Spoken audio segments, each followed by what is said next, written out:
Bueno, ¿qué tal la clase del lunes? ¿Pudieron hacer algo para repasar?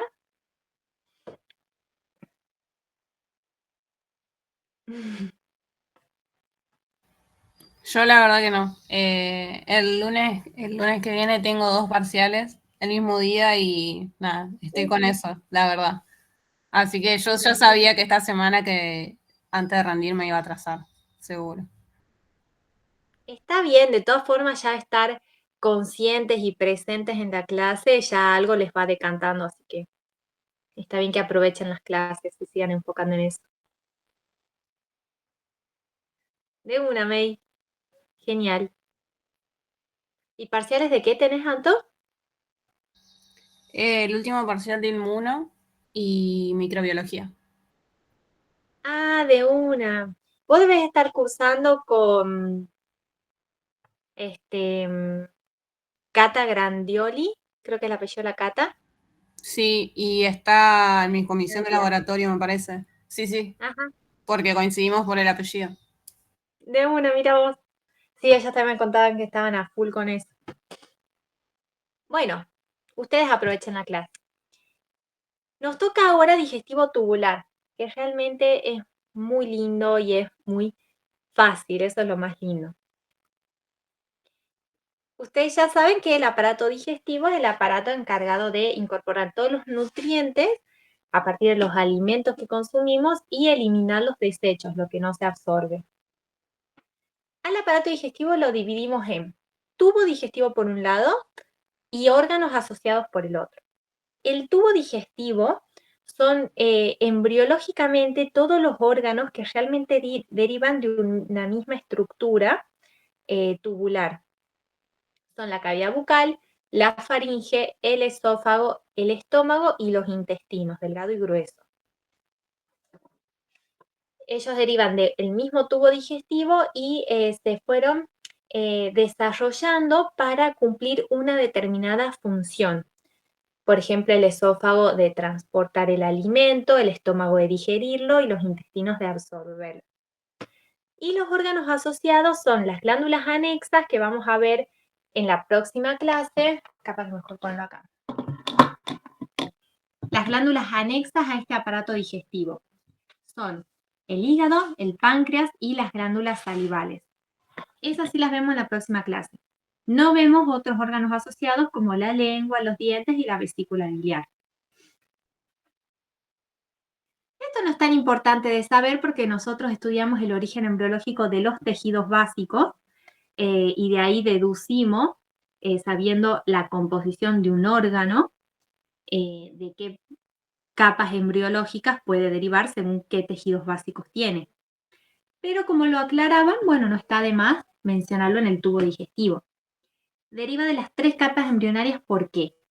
Todo lo que sean epitelios de revestimiento y glándulas derivan del endodermo, específicamente una estructura que se llama saco vitelino. Todos los tejidos conjuntivos y los musculares derivan del mesodermo, como ya sabemos de tejidos básicos, y la cavidad bucal y el ano específicamente derivan del ectodermo. Esto sí es importante. Ustedes ya saben que clasificamos los órganos en huecos o parenquimatosos. Los parenquimatosos son los que tienen parénquima y estroma. Y los huecos son los que tienen una luz, que es un espacio por adentro donde puede avanzar, puede contener comida, en el caso del tubo digestivo, o aire, en el caso de las vías aéreas. Tiene una luz y una pared.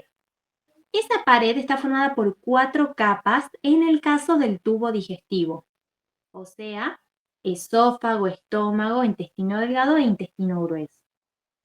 Esas capas se llaman mucosa, submucosa muscular y serosa o adventicia, según ya vamos a ver más adelante. Pueden ser una u otra o incluso el mismo órgano puede tener en algunas partes serosa y en otras adventicia. Pero este es como el cuentito que tenemos que aprender. Los órganos del tubo digestivo son órganos huecos compuestos por una pared que tiene 4 capas. De adentro hacia afuera, o sea, la más interna, la que contacta con la luz del órgano, es la mucosa. Después submucosa, muscular y serosa o adventicia. Esta sería como la plantilla. Esto es lo que tienen en común, es la estructura histológica en común que tienen todos los órganos del tubo digestivo que vamos a ver. Aplica a esófago, a estómago, a intestino delgado y a intestino grueso. Las 4 capas. Mucosa, submucosa, muscular, serosa o adventicia. Ahora veamos qué es cada una. La mucosa es un epitelio de revestimiento, una lámina propia o corium por debajo, que es de tejido conjuntivo laxo, y una muscular de la mucosa, que es de músculo liso. La segunda capa, la submucosa, es tejido conjuntivo denso irregular, con muchos vasos sanguíneos y un plexo de Meissner o submucoso. El plexo de Meissner o submucoso es un plexo nervioso, o sea, vamos a encontrar partes de neurona. En el caso del plexo de Meissner o submucoso, nosotros nunca lo vemos, pero tenemos que mencionarlo, decir que está en la submucosa. La tercera capa, la muscular, también es de músculo liso, pero estas son 2 o 3 capas, según el órgano, de músculo liso. Que ya vamos a ver, los mismos miocitos lisos están dispuestos de distintas formas según la capa. Y entre estas capas está el plexo de Auerbach o mientérico, que como se imaginarán también es un plexo nervioso. Y a este sí lo vemos entre las 2 capas. La serosa o adventicia ya vamos a ver qué es cada una y de qué depende que algunos órganos tengan una u otra o las 2. Vamos a hablar de la capa muscular. Acá ojo al piojo. Si yo les digo capa muscular, solamente me estoy refiriendo a la tercera capa de la pared, la capa muscular. Para hablar de la muscular de la mucosa, yo tengo que decir muscular de la mucosa. Y sé que me estoy refiriendo a esta capa de músculo liso que forma parte de la mucosa. A esta también le dicen, para diferenciar, le dicen muscular externa. Pero con decir muscular sola ya se asume que es esta tercera capa de la pared. Esto ya lo habíamos hablado un poquito cuando vimos la clase de tejido muscular. ¿Se acuerdan que eran células? El músculo liso está formado por células con forma de huso, o sea, afinadas en los extremos, y un núcleo alargado que se dice en forma de cigarro.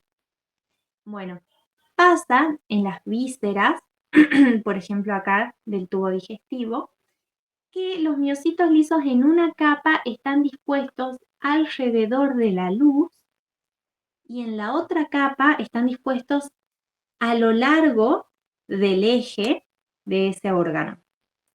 Por ejemplo, este es el intestino. La capa muscular tiene 2 capitas, una que es circular interna y la otra que es longitudinal externa. ¿Por qué se llama así? Porque en la circular interna los miocitos lisos están dispuestos alrededor de la luz. Y en la capa longitudinal externa están dispuestos de forma longitudinal a lo largo de la luz. De tal forma que si yo hago un corte transversal del intestino, yo estoy cortando de distinta forma a los miocitos de esas capas, porque unos están ubicados así y otros están ubicados así. Entonces, a los miocitos lisos, que forman parte de la capa circular interna, yo al hacer un corte longitudinal, a ellos los estoy cortando, perdón, al hacer un corte transversal, a ellos los estoy cortando longitudinalmente. Y los voy a ver así. Esta es la circular interna y el intestino sería así. O sea, yo le hice un corte transversal al intestino y me apareció que las células de la circular interna están alrededor de la luz y cortadas longitudinalmente. Entonces yo le veo la forma de cigarro la forma alargada de ese núcleo, porque las corté longitudinalmente a las células. Las mismas células, miocitos lisos, están ubicados, dijimos, a lo largo del intestino en este caso. Por lo tanto, si yo corto transversalmente al intestino, a ellos los corto transversalmente en la longitudinal externa. Y por eso les voy a ver el núcleo redondito. Yo sé que el núcleo es alargado, pero al ser el corte transversal del intestino, a los miocitos lisos de la capa longitudinal externa los corto también transversalmente. Entonces les veo el núcleo redondo. ¿Eso se entendió?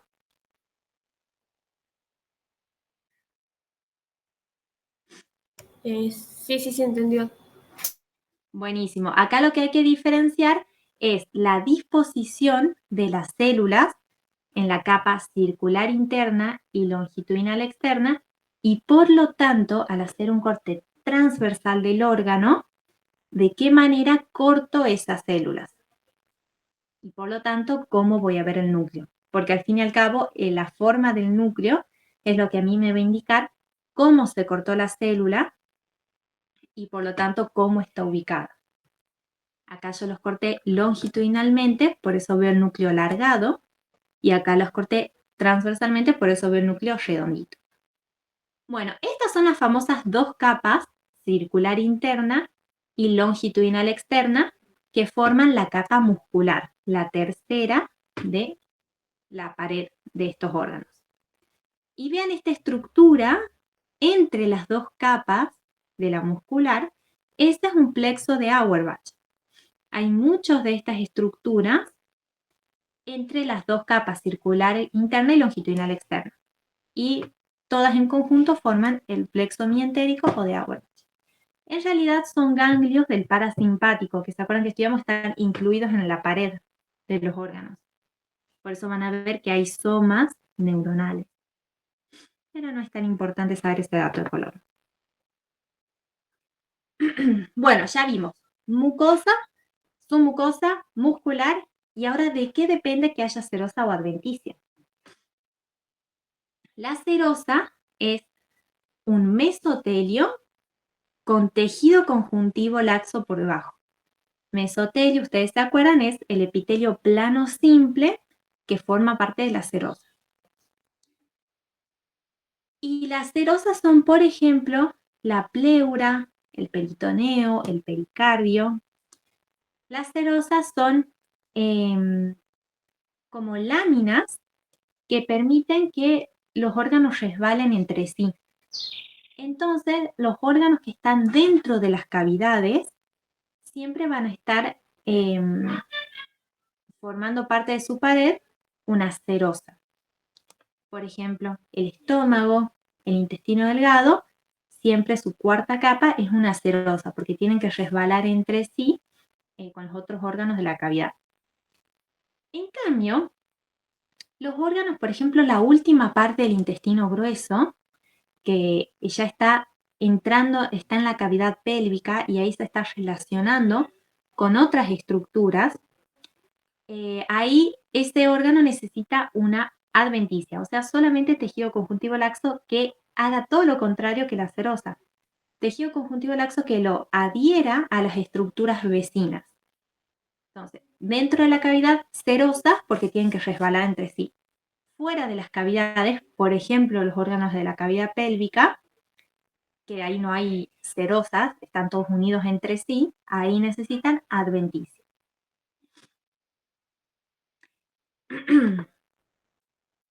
Ahora, una forma muy linda de ver el tubo digestivo es que cada órgano está adaptado morfológicamente para realizar una función específica.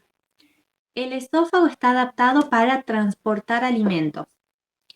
El estómago adaptado a digerir esos alimentos. El intestino delgado adaptado a absorber muchos nutrientes. Y el intestino grueso principalmente a lubricar la materia fecal. Estos órganos tienen su pared, su estructura histológica, adaptada a su función.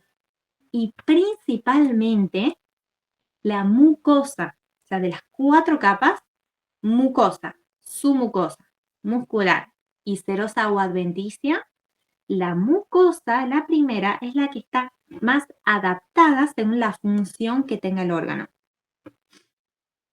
Vean, estas son imágenes, por ejemplo, del estómago, del intestino delgado y del intestino grueso.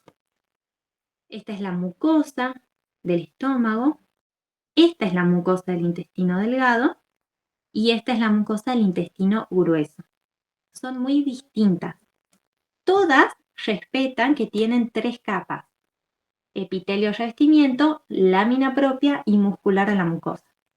Pero ven que están muy especializadas según la función que lleve a cabo el órgano.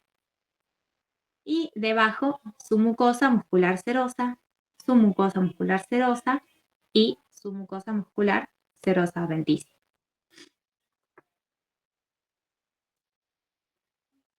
Ahora lo que vamos a ver es la estructura histológica de cada uno de estos 4 órganos, pero siempre tengan en cuenta la estructura histológica básica común a estos 4 órganos. Mucosa con sus 3 capas, epitelio, lámina propia, muscular la mucosa, su mucosa muscular y serosa o adventicia. ¿Hasta ahora bien? Acá vamos a repetir como monos muchas cosas. Nosotros no vemos esófago en los trabajos prácticos, pero les quería mostrar en la foto. Esto sería la mucosa, la parte más interna de la mucosa, su mucosa muscular y serosa o adventicia. Que en el caso del esófago vamos a ver que es casi todo adventicia y la última parte que se conecta con el estómago, esa es serosa nomás. El esófago, cuando no está pasando comida, tiene pliegues de mucosa que es como que obliteran la luz, como ven ahí. Hay pliegues de mucosa. Pero cuando pasa alimento, obviamente esos pliegues se distienden y después se vuelven a plegar. Mucosa. Imagínense que por el esófago está pasando alimento todo el tiempo. Entonces ese epitelio es muy susceptible a erosionarse. Entonces necesitan ser sí o sí estratificados. El epitelio es plano estratificado no queratinizado. Debajo de ese epitelio hay una lámina propia que, como sabemos, siempre es tejido conjuntivo laxo. Y en el caso del esófago hay glándulas mucosas. Específicamente se llaman glándulas esofágicas cardiales porque están solamente en la parte más cercana al cardias, en la lámina propia, ahí están estas glándulas. Y son tubulares simples ramificadas mucosas. Debajo de esa lámina propia, la muscular, la mucosa, como siempre, de músculo liso. Debajo de la mucosa, la submucosa. Lo estándar, lo que no cambia nunca, es que es tejido conjuntivo denso y regular, con muchos vasos sanguíneos, el plexo de Meissner, que no lo vemos, pero sabemos que está, y también tiene glándulas en la submucosa. También son glándulas mucosas. Imagínense que es porque juntas las glándulas de la lámina propia y de la submucosa que secretan moco están lubricando un poquito ese alimento que pasa por el esófago y evitando así que lastime el epitelio. En este caso, las glándulas submucosas son tubuloacinares compuestas. Las otras eran tubulares simples ramificadas. Pero bueno, eso puede ser muy datito de color porque, como les digo, el esófago no es que lo estudiamos tanto. La muscular, como siempre, tiene 2 capas, una circular interna y una longitudinal externa con el plexo de Auerbach en el medio. ¿Qué es lo característico del esófago? Que el primer tercio del esófago tiene músculo estriado en esa capa muscular. Y los 2 tercios inferiores sí son de músculo liso. Esto es porque se continúa el músculo estriado de la faringe con la primera partecita nomás del esófago. Y como ya les contaba, recuerden de anatomía que el esófago nunca entra a la cavidad pleural. o sea, la cavidad delimitada por la serosa. El mediastino atraviesa el tórax, perdón, el esófago atraviesa el tórax dentro del mediastino. Entonces ahí necesita tejido conjuntivo laxo que los relacione con las estructuras vecinas. Solamente cuando atraviesa el diafragma y entra a la cavidad abdominal, ahí se recubre un poquito del peritoneo. O sea que en todo su recorrido por el cuello del tórax, el esófago tiene adventicio. Y la última porción que entra a cavidad abdominal, esa tiene serosa. Miren acá, tenemos epitelio, lámina propia y realmente la muscular de la mucosa no se nota, pero tenía que ser una capita finita de músculo liso acá. De acá para abajo, eso es la submucosa y vean las glándulas submucosas que les contaba, tubuloacinares compuestas. Son mucosas, pero ¿se acuerdan que el moco no se tiñe con la técnica histológica? ¿Por qué lo vemos rosita? Porque usaron una tinción especial. Nosotros de rutina usamos hematoxilina y eosina y es con esa tinción que el moco no se tiñe y lo vemos blanco. Pero con esta tinción, que anda a saber cuál es, lo tiñan al moco de rosita. Y debajo, la muscular. Mucosa, submucosa, muscular. Y por abajo estaría adventicia o serosa. Bánquenme un segundito, los dejo ahí, recalculando esto, ya vengo.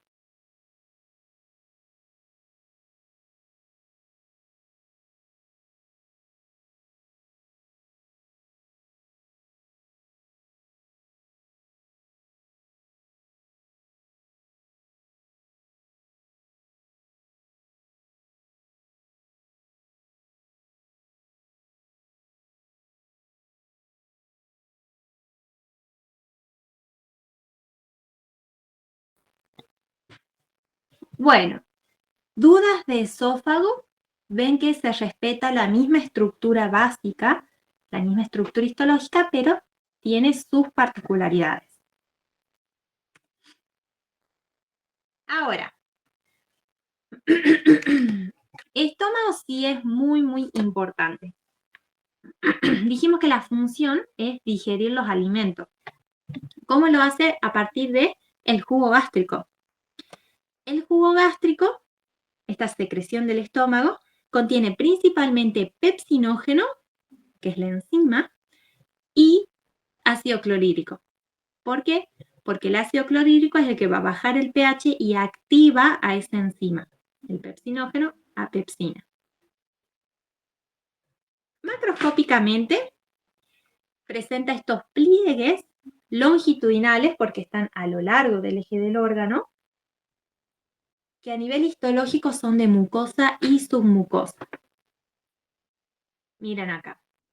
Esta es una imagen típica de estómago. Tenemos la luz del estómago, que es donde estaría el alimento, y la pared. Para allá, para acá. Mismas capas de la pared. Mucosa, submucosa, muscular y serosa. Vean que estos pliegues, que los veíamos, estos pliegues longitudinales, que los veíamos macroscópicamente, son en efecto de mucosa y submucosa. Lo que es característico, lo que los va a hacer identificar al toque el estómago, es que es un órgano hueco y en su mucosa hay como una banda acidófila. ¿La ven? Una banda acidófila. Ya vamos a ver qué es. Entonces vamos describiendo en orden. La primera capa, la mucosa, como siempre, tiene tres partes. Epitelio del revestimiento, lámina propia y muscular de la mucosa, que acá los dibujaron re bien. Epitelio del revestimiento, que vean cómo se invagina para formar estas fositas o fovéolas gástricas que se llaman. Todo esto es la lámina propia, que vean que es tejido conjuntivo laxo, lleno de vasos sanguíneos, y tiene estas glándulas que se llaman glándulas gástricas en general. Y acá la muscular de la mucosa. Ahora, el epitelio revestimiento. ¿Qué epitelio me dirían que es? Si fuéramos fieles a lo que dibujaron. ¿Cómo me describirían este epitelio según el número de capas y la forma de las células?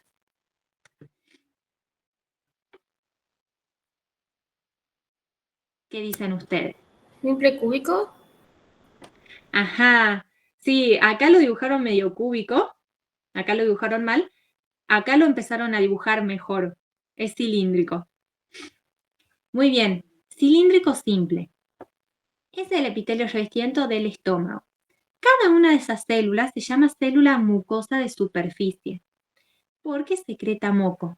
Acá es como que se solapan las dos clasificaciones y este epitelio cilíndrico simple formado por células mucosas de superficie estaría siendo tanto un epitelio de revestimiento como un epitelio glandular. Porque es este epitelio el que yo les contaba que es el único ejemplo que tenemos de superficie secretora. O sea, todo un epitelio de revestimiento que al mismo tiempo está secretando, en este caso moco. ¿Se acuerdan cuando vimos clasificación de glándulas exócrinas y que eran los 5 criterios? Y uno de ellos era según el número de células, que podían ser unicelulares, como las células caliciformes, o multicelulares. Y dentro de multicelulares había 4 tipos: glándula intraepitelial, superficie secretora, glándulas dentro de la pared de órganos huecos y glándulas que constituyen órganos parenquimatosos. Bueno, este es el famoso ejemplo de superficie secretora. Todo un epitelio que está al mismo tiempo que hace de revestimiento, secreta moco.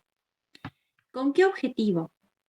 Estas glándulas gástricas, que les conté que están en la lámina propia del estómago, secretan el jugo gástrico. Ese jugo gástrico podría dañar la misma pared del estómago.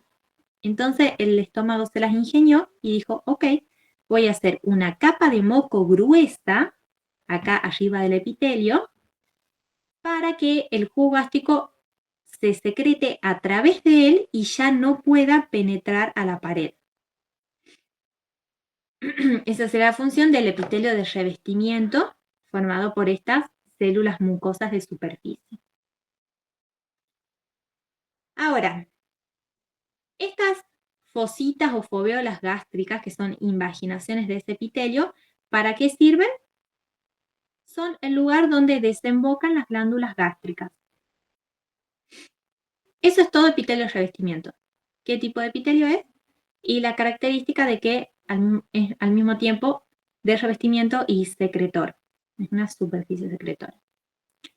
La lámina propia, que dijimos que siempre es tejido conjuntivo laxo, en el estómago está llena de glándulas gástricas. Son tubulares simples ramificadas. ¿Se acuerdan? Tubular, adenómero tubular. Simple, un conducto. Ramificada era cuando varios adenómeros desembocaban en el mismo conducto. Acá no lo dibujaron a eso, pero sería esto.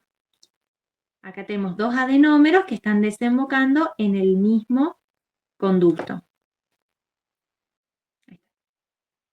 Eso es tubular simple ramificada. Ahora, hay 3 tipos de glándulas gástricas. Todas son tubulares simples ramificadas. Las que nos importan son las fúngicas. ¿Por qué? Porque son las que secretan el jugo gástrico y son las que ocupan la mayor parte del estómago, de la lámina propia del estómago. Solamente alrededor del cardias y alrededor del píloro, en la lámina propia hay glándulas cardiales y pilóricas, que también son tubulares simples ramificadas, pero secretan moco, no más, no jugo gástrico. Entonces, obviamente, hacemos hincapié en las glándulas fúngicas, las que sintetizan el jugo gástrico. Están formadas por 5 tipos de células. Las dos más importantes son, obviamente, las que van a secretar el pepsinógeno y el ácido clorhídrico. Las células parietales, que vean que tienen el citoplasma acidófilo, que también se les llaman células oxínticas, son las que secretan el ácido clorhídrico. Y también factor intrínseco, que es para la absorción de vitamina B. Y las principales, que vean que tienen el citoplasma basófilo, son las que secretan el pepsinógeno, que es la enzima que va a digerir las proteínas. Las glándulas fúngicas tienen 3 partes: cuello, cuerpo y fondo. Coincide que las células parietales están principalmente en el cuerpo. Entonces sería como a mitad de la lámina propia. Y las principales están en el fondo, o sea, más cerca de la muscular de la mucosa. Las otras 3 células que forman la glándula fúngica, además de estas dos más importantes, son células mucosas del cuello, que son células que secretan moco, que están en el cuello de la glándula, células del sistema neuroendocrino difuso, que son células endocrinas dispersas, y células madre, que no están dibujadas, células madre o regenerativas, que tienen la capacidad de diferenciarse a cualquiera de los otros tipos celulares.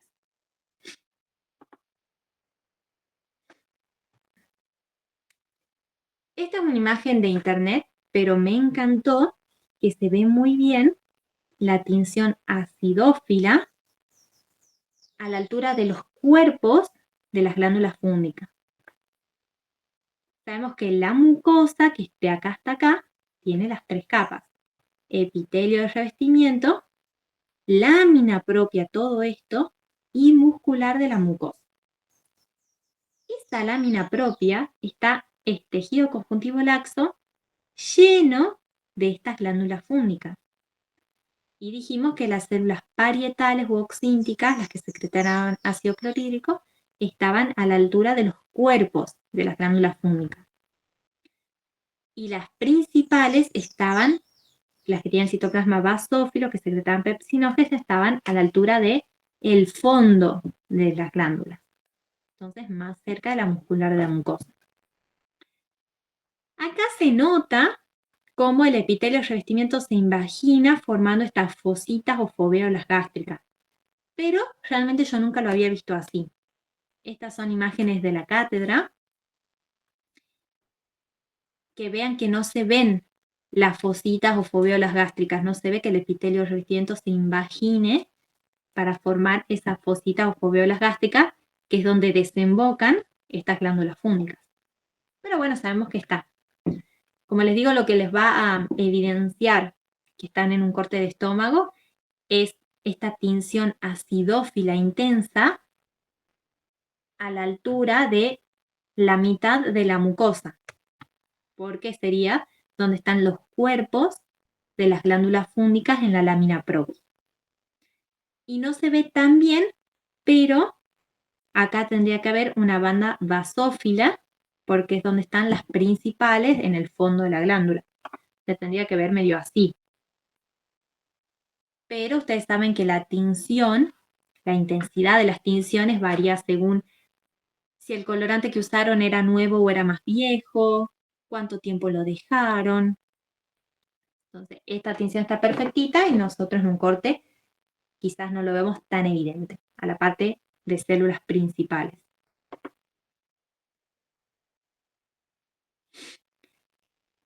Vean de bien que se identifican las células parietales en el cuerpo de las glándulas fúngicas. Su citoplasma acidófilo. Ellas son las que secretan ácido clorhídrico. Y las principales, que como les digo, no se ve tan morado el citoplasma, pero lo consideramos basófilo. Son las que secretan pepsinógeno y están en el fondo de las glándulas fúngicas. Bueno, vieron que tardamos como 10 minutos en explicar mucosa del estómago. Y vamos a tardar 2 minutos en explicar el resto de las capas, su mucosa, muscular y serosa. Y es porque las principales adaptaciones morfológicas de cada uno de estos órganos a la función que llevan a cabo es a nivel de la mucosa. La submucosa no tiene nada particular en el estómago, es lo mismo de siempre. Tejido conjuntivo denso irregular, con muchos vasos sanguíneos y el plexo de Meissner que no lo vemos, pero lo tenemos que mencionar.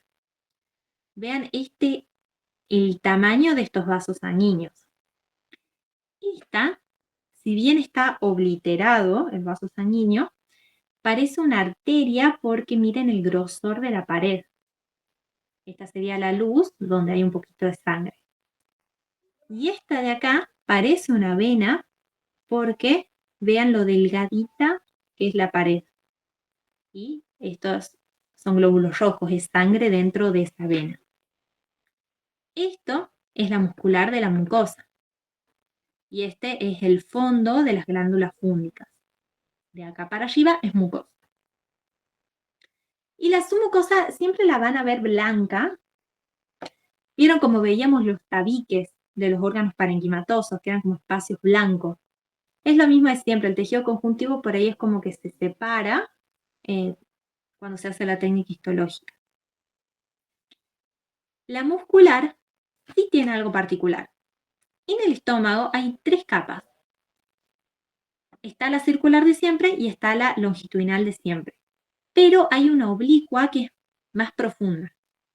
Entonces, en orden, de adentro hacia afuera, tenemos oblicua profunda, circular media y longitudinal externa.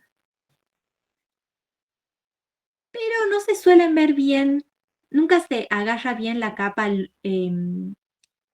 oblicua. No la solemos identificar al microscopio. Sí o sí vamos a identificar la circular y la longitudinal. Y tenemos que saber de teoría que hay una capa profunda también. Y entre ellas, como siempre, el plexo de Auerbach. Esta podría ser una capa, esta podría ser la circular interna, circular media, perdón, acá en estómago, y la longitudinal externa. Y la oblicua se ve en algunas partes y en otras no del corte. En el medio, seguramente plexos de Auerbach.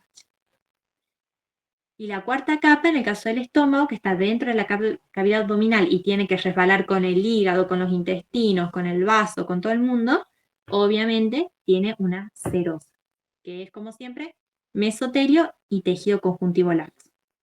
Todo esto es el tejido conjuntivo laxo de la serosa y el mesotelio no lo vemos de tan lejos, pero estaría acá, en la parte más externa.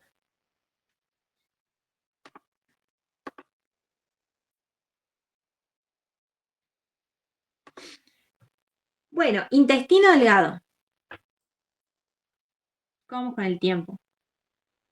Requete bien. El intestino delgado está adaptado para absorber. Tiene que absorber todos los nutrientes del quimo que se formó en el estómago. Por lo tanto, va a tener muchas estructuras, 3 específicamente, que aumentan la superficie de absorción. Esa es la función de estas estructuras, aumentar la superficie de absorción. ¿Cuáles son? Pliegues, que en este caso son pliegues circulares, histológicamente formados por mucosa y submucosa, igual a los pliegues del estómago, solo que esos eran pliegues longitudinales, pero también estaban formados de mucosa y submucosa. En segundo lugar, vellosidades, que vean que estamos a distinto nivel, porque esto lo vemos a nivel macroscópico, con los ojos, estos pliegues circulares. Las vellosidades son estructuras microscópicas, son estas formaciones de la mucosa. Las 3 capas de la mucosa, epitelio, revestimiento, lámina propia y muscular la mucosa, se evaginan, o sea, se proyectan hacia la luz del intestino delgado para formar estas estructuras digitiformes, se les llama, con forma de dedo. Vean que el epitelio, bueno, vean esta. El epitelio se evagina, va y vuelve. La lámina propia se evagina, va y vuelve. Y la muscular de la mucosa también se evagina para formar parte de la vellosidad. Vean estas líneas acidófilas, son células musculares lisas de la muscular de la mucosa. Las 3 capas de la mucosa se proyectan a la luz para formar las vellosidades, que son una forma más de aumentar la superficie de absorción. Y en tercer lugar están las microvellosidades. Que si las vellosidades son estructuras microscópicas, las microvellosidades son remil microscópicas. ¿Qué son las microvellosidades? Las que conocemos. Son especializaciones de membrana apical de una célula. Entonces, las microvellosidades están acá, en la superficie apical de cada una de estas células que forman el epitelio de revestimiento. Es muy común confundirse vellosidad y microvellosidad por el nombre parecido y por la función. Las dos son estructuras que aumentan la superficie de absorción. Solo que las vellosidades aumentan la superficie de absorción de la mucosa y las microvellosidades aumentan la superficie de absorción de cada una de estas células que forman el epitelio de revestimiento. Incluso si yo las quisiera ver acá, ni a gancho las veo porque son muy chiquitas. Y generalmente se ven así, como un reborde acidófilo en la superficie apical de estas células del epitelio de revestimiento. Ni siquiera se les ve la forma. La vemos como un reborde acidófilo. Ven que la diferencia de tamaño es importante. Si bien las dos tienen la misma función, aumentar la superficie de absorción.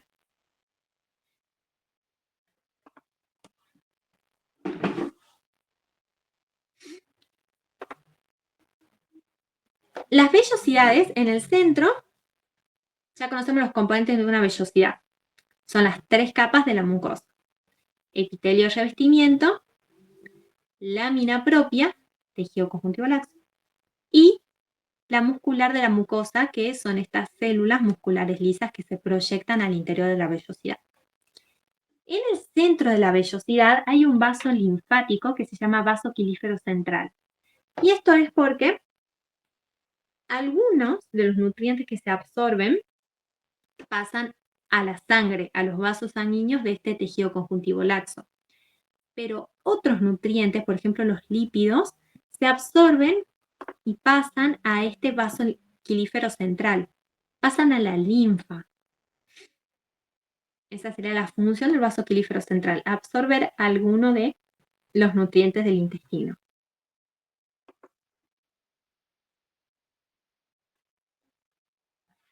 Bueno, no se los había mencionado todavía, pero así como el epitelio cilíndrico simple del estómago está formado por células mucosas de superficie, el epitelio del intestino delgado, que también es cilíndrico simple, está formado por enterocitos. Los enterocitos son células especializadas para absorber. ¿Por qué? Porque tienen microvellosidades en su superficie apical. Entonces, esto era para marcar la diferencia de nuevo entre las vellosidades, que son estructuras formadas por las 3 capas de la mucosa, y vean que se hace un poquito de zoom y un poco más de zoom en el epitelio, y se ven las microvellosidades en la superficie apical de cada enterocito que forma ese epitelio de revestimiento. Al conjunto de microvellosidades se le dice chapa estriada, acá en el intestino. Esta también está buena. Vean la vellosidad formada por una evaginación de las 3 capas de la mucosa y las microvellosidades en la superficie apical de cada enterocito que está formando ese epitelio de revestimiento.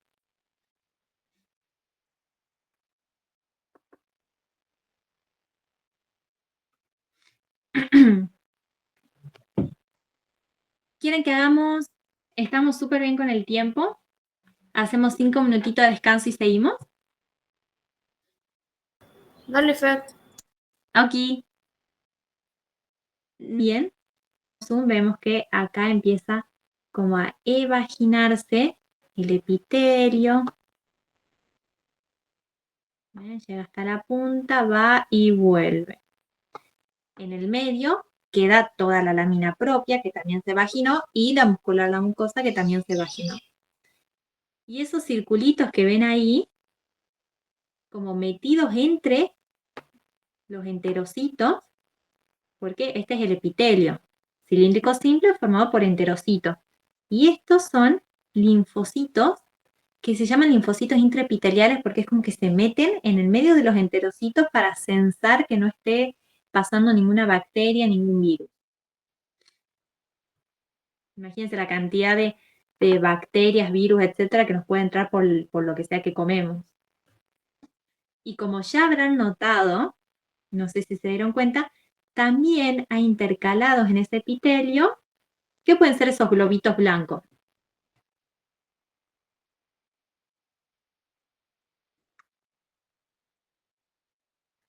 No los vimos nunca. ¿Células calciformes? Perfecto, son células caliciformes. Tal cual.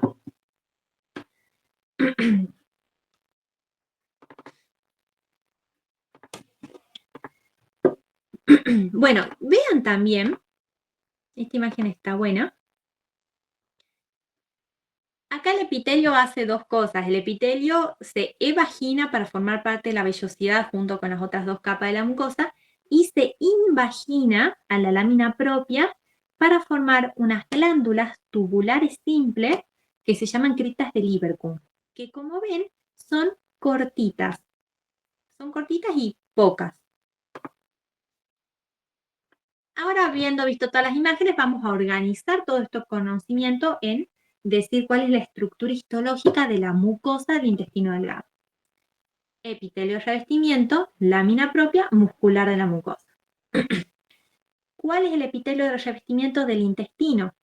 Un epitelio cilíndrico simple que, como vimos, está formado por enterocitos, que son células especializadas para absorber, porque en su superficie apical tienen microvellosidades, y intercalados esos enterocitos con células caliciformes que producen moco. Y como les mostraba en la foto, que creo que todavía no se había conectado Facu, pero ya lo vemos. Espera, miércoles.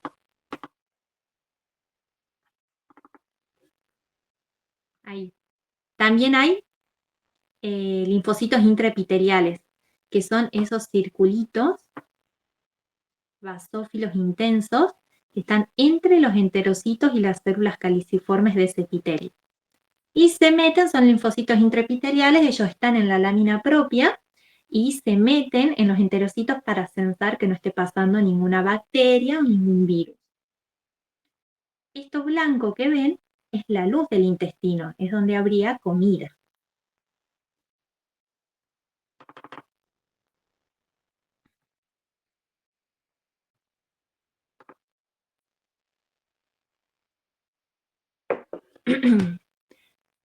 En segundo lugar, la lámina propia.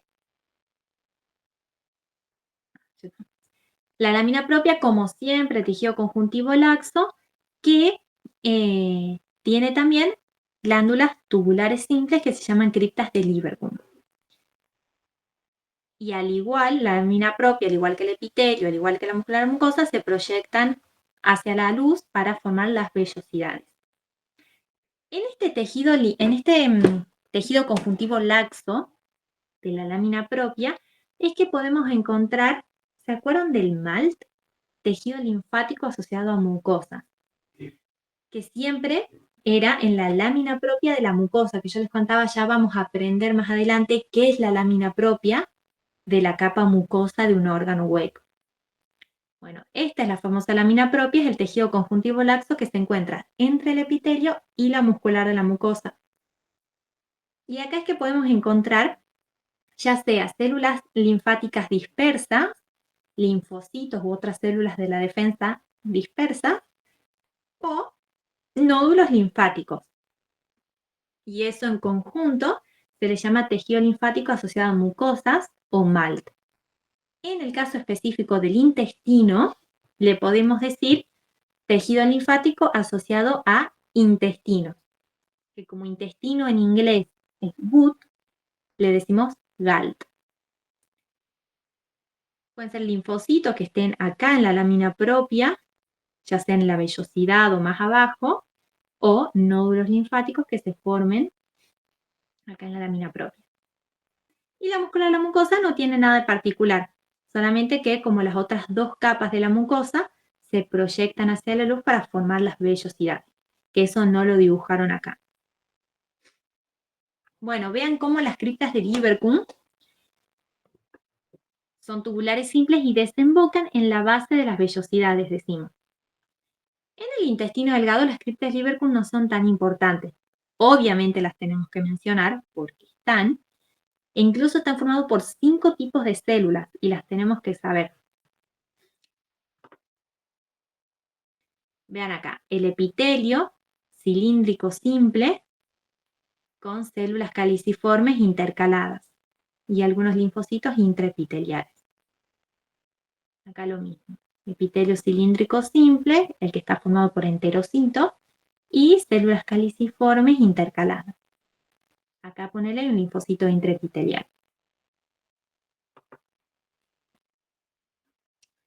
En el caso del ilion, en la lámina propia del ilion, la última parte del intestino delgado, hay agrupaciones de nódulos linfáticos en la lámina propia, que se llaman placas de Peyer. Esas son las famosas placas de Peyer, nódulos linfáticos en la lámina propia del ilion, que no están capsulados. Es tejido linfático denso, no capsulado. Miren cómo tenemos la mucosa, desde acá hasta acá sería más o menos. Estas son las vellosidades y la lámina propia se hace mucho más grande a esta altura porque se le formaron muchos nódulos linfáticos que forman las placas de Peyer y que es parte del GALT, tejido linfático asociado a intestinos.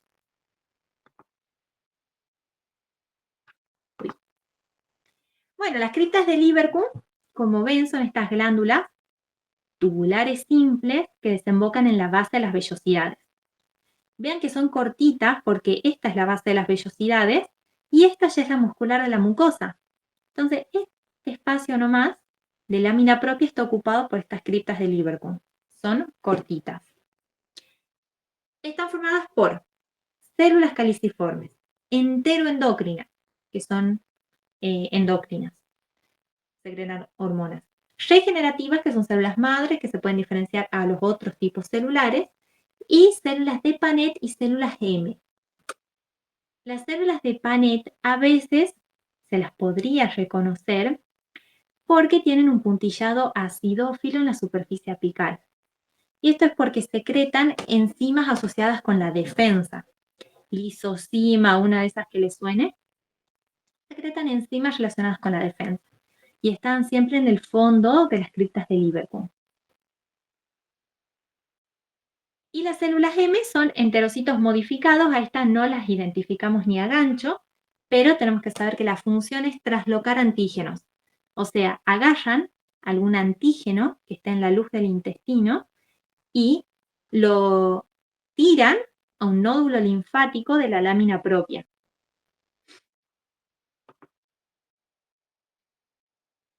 Miren acá, esta línea acidófila es la muscular de la mucosa. De acá para arriba es todo mucosa. Y de acá para abajo es que tenemos su mucosa muscular serosa. Vean estas glándulas. Esta es la submucosa y tiene glándulas. Esto pasa solamente en el duodeno. De todo el intestino delgado, solamente la submucosa del duodeno es que tiene estas glándulas mixtas, porque ven que algunos adenómeros son mucosos y otros adenómeros son serosos. Se llaman glándulas duodenales o de Brunner y son tubulares simples ramificadas. La muscular no tiene nada particular, son las dos capas de siempre, circular interna y longitudinal externa de músculo liso, y entre ellas el plexo de Auerbach o mientérico. Y el intestino delgado, imagínenselo, está dentro de la cavidad abdominal, necesita resbalar con todos los otros órganos, tiene serosa, que es siempre mesotelio con tejido conjuntivo laxo debajo. Miren esta foto. Acá hay como una trampa, porque acá cortaron un cubito de intestino delgado. Entonces, hicieron al mismo tiempo un corte transversal como longitudinal de la pared. Como nosotros siempre estudiamos la disposición, o sea, cómo vemos el corte de la capa muscular en un corte transversal, ustedes guíense de esta parte del corte. ¿Por qué? Porque la circular interna, vean que aparece cortada los miocitos longitudinalmente, se ve el núcleo en forma de uso. Y la longitudinal externa se ven los miocitos cortados transversalmente, o sea, se ve el núcleo redondo. Así es que lo vemos nosotros porque siempre hacemos cortes transversales del intestino. Realmente la imagen es hermosa, después mírenla bien, pero vamos de lo más grueso a lo más finito siempre. Mucosa, submucosa, muscular, serosa. La mucosa con sus tres capas, epitelio de revestimiento, lámina propia y muscular de la mucosa. Vean cómo las tres capas, acá de vuelta, no dibujaron del todo bien, porque sí dibujaron que el epitelio de revestimiento y la lámina propia se proyectan a la luz, se evaginan para formar las vellosidades, pero no dibujaron que la muscular de la mucosa también se mete y forma parte de la vellosidad. Dibujaron las criptas de Lieberkühn, que vean que son cortitas y desembocan en la base de las vellosidades. Dibujaron también GAL, nódulos linfáticos asociados a la lámina propia de la mucosa del intestino delgado. Después tenemos la submucosa llena de vasos sanguíneos linfáticos y nervios, y que en el caso del duodeno tenemos las glándulas de Brune. La muscular con sus dos capas de siempre, con el plexo de Auerbach en el medio, o mientérico, y la serosa.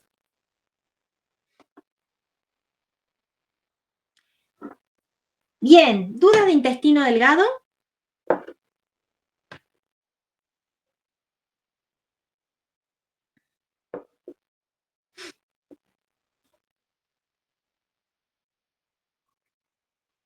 Genial. Ven que esto es jugar a ver la misma, genial, May, la misma estructura histológica, cómo se adapta según la función de cada órgano. El intestino grueso, vamos a tomar de base lo que estudiamos de intestino delgado. El intestino grueso, si bien tiene una función de absorber agua, no tiene necesidad de absorber tantos nutrientes como si el intestino delgado. Entonces no va a tener tantas estructuras que aumenten la superficie de absorción. No va a tener ni pliegues circulares como tenía el intestino delgado, ni vellosidades, que son estas estructuras de la mucosa. Sí va a tener microvellosidades, porque es el mismo epitelio. Es el mismo epitelio cilíndrico simple formado por enterocitos. Y sabemos que los enterocitos, ellos mismos son células con microvellosidades en su superficie apical. Esa es una diferencia. La otra es que las criptas de Lieberkühn son mucho más largas y más abundantes y están formadas principalmente por células caliciformes. ¿Por qué? Porque el intestino tiene esta función de lubricar la materia fecal con moco. Además de las células caliciformes, estas criptas de Lieberkühn están formadas también por células enteroendócrinas y regenerativas, pero obviamente las principales más abundantes son las células caliciformes. Otra característica importante del intestino grueso es que tanto la muscular de la mucosa como la muscular son más gruesas que en el intestino delgado. Había un profesor en la cátedra que hacía una memotecnia que decía, el intestino delgado es delgado, tiene una muscular de la mucosa y una muscular, delgadas. Y el intestino grueso es grueso, tiene una muscular de la mucosa gruesa y una muscular gruesa también. Ya vamos a ver fotos comparativas, se nota muy bien.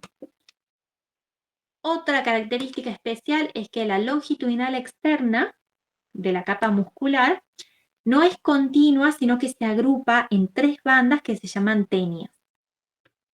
Y que la última porción, todo el intestino grueso tiene serosa, porque está dentro de la cavidad abdominal y tiene que resbalar. Pero la última porción, que ya está dentro de la cavidad pélvica y se relaciona con otras estructuras, tiene adventicia, solo tejido conjuntivo laxo. Miren ahí. ¿Qué vemos? Un órgano hueco, porque tiene una luz y una pared. Sabemos que esa pared tiene 4 capas: mucosa, submucosa, muscular y serosa adventicia. Vean la ausencia de vellosidades. Esto blanco que hay ahí, yo me imagino que puede ser o la luz de alguna glándula, alguna cripta de Lieberkühn, que como que se dilató, o tejido conjuntivo laxo de la lámina propia, como que se abrió, se separó.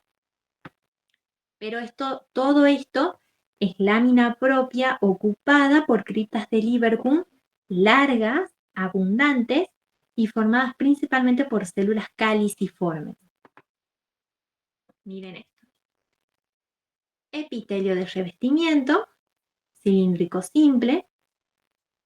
Todo esto es la lámina propia, que vean que es tejido conjuntivo laxo, con criptas de Lieberkühn largas y abundantes, y formadas principalmente por células caliciformes. Vean que a todas se le ve ese citoplasma globoso y blanco que no se colorea. Y la muscular de la mucosa. Estas son las 3 capas de la mucosa.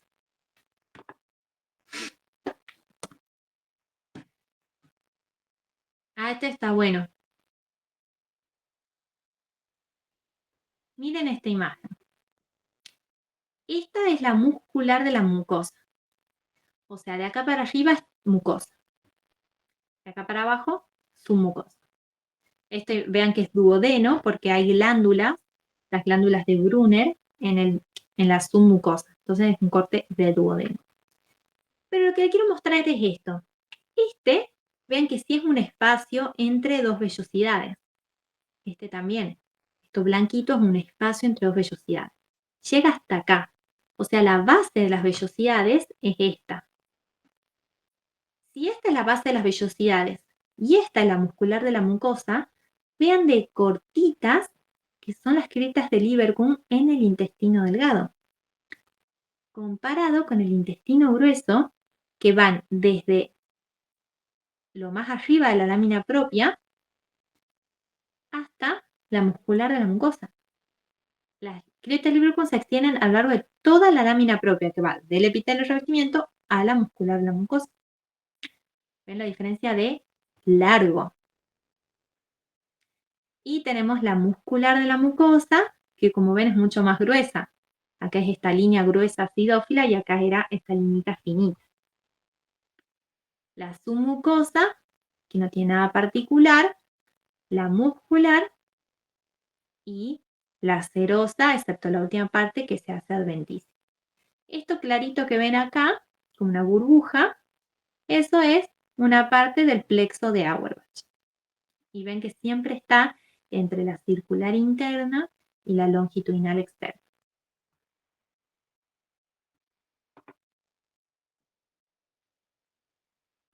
Acá se nota bien.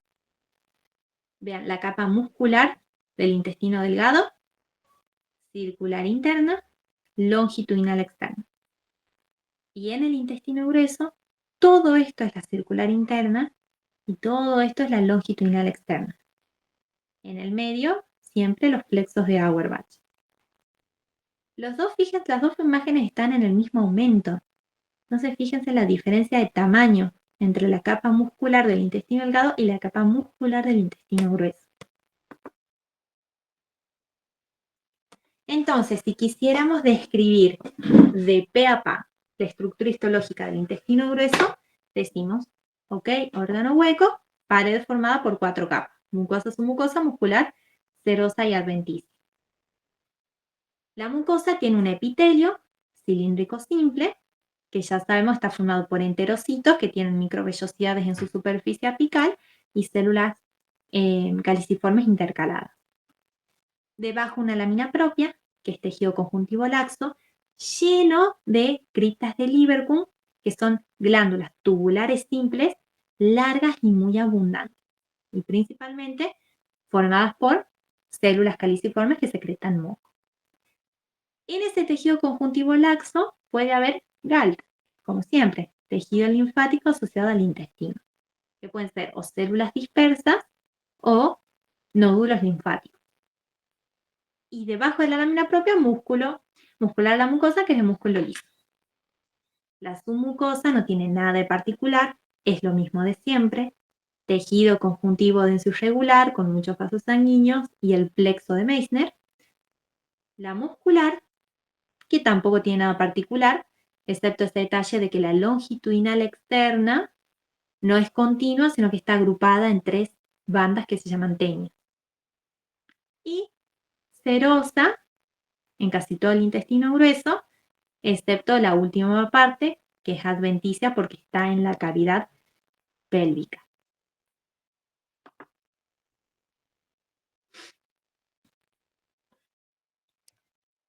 Bueno, ¿qué les pareció digestivo tubular? ¿Fácil o complicado?